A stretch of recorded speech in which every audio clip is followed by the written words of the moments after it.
and a half. Here are some other things I told him about Millhaven.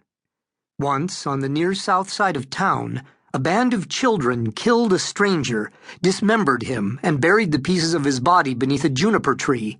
And later, the divided and buried parts of the body began to call out to each other. Once, a rich old man raped his daughter and kept her imprisoned in a room where she raved and drank without ever remembering what had happened to her. Once, the pieces of the murdered man buried beneath the juniper tree called out and caused the children to bring them together. Once, a dead man was wrongly accused of terrible crimes. And once, when the parts of the dismembered man were brought together at the foot of the tree, the whole man rose and spoke, alive again, restored. For we were writing about a mistake committed by the Millhaven police and endorsed by everyone else in town. The more I learned, the worse it got. Along with everyone else, I had assumed that William Damrosch had finally killed himself to stop himself from murdering people, or had committed suicide out of guilt and terror over the murders he had already done. Damrosch had left a note with the words Blue Rose on the desk in front of him. But this was an error of interpretation, of imagination. What most of us call intelligence is really imagination, sympathetic imagination. The Millhaven police were wrong, and I was wrong. For obvious reasons, the police wanted to put the case to rest. I wanted to put it to rest for reasons of my own. I've been living in New York for 6 years now. Every couple of months, I take the New Haven line from Grand Central, get off at the Greens Farms stop, and stay up late at night drinking and talking with Peter.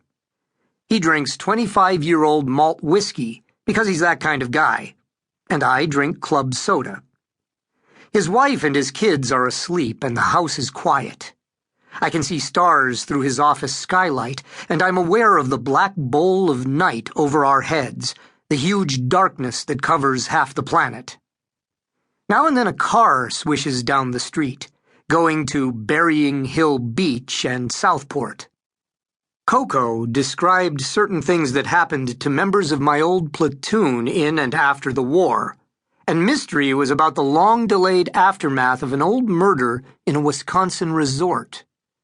Because we liked the idea, we set the novel on a Caribbean island, but the main character, Tom Pasmore, who will turn up later in these pages, was someone I knew back in Millhaven. He was intimately connected with the Blue Rose murders blamed on William Damrosch, and a big part of Mystery is his discovery of this connection. After Mystery, I thought I was done with Damrosch, with Millhaven, and with the Blue Rose murders. Then I got a call from John Ransom, another old Millhaven acquaintance, and because much in his life had changed, my life changed too. John Ransom still lived in Millhaven. His wife had been attacked and beaten into a coma, and her attacker had scrawled the words Blue Rose on the wall above her body. 2. I never knew John Ransom very well. He lived in a big house on the east side, and he went to Brooks Lowood School. I lived in Pigtown, on the fringes of the valley, south of downtown Millhaven, and a block from the St. Alwyn Hotel, and I went to Holy Sepulchre. Yet I knew him slightly because we were both tackles, and our football teams played each other twice a year. Neither team was very good. Holy Sepulchre was not a very big school, and Brooks Lowood was tiny. We had about 100 students in each grade. Brooks Lowood had about 30.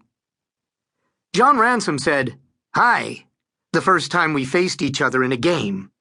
These preppies are a bunch of cupcakes, I thought. When play started, he hit me like a bulldozer and pushed me back at least a foot. The Brooks Lowood quarterback, a flashy bit of blonde arrogance named Teddy Heppenstall, danced right past me.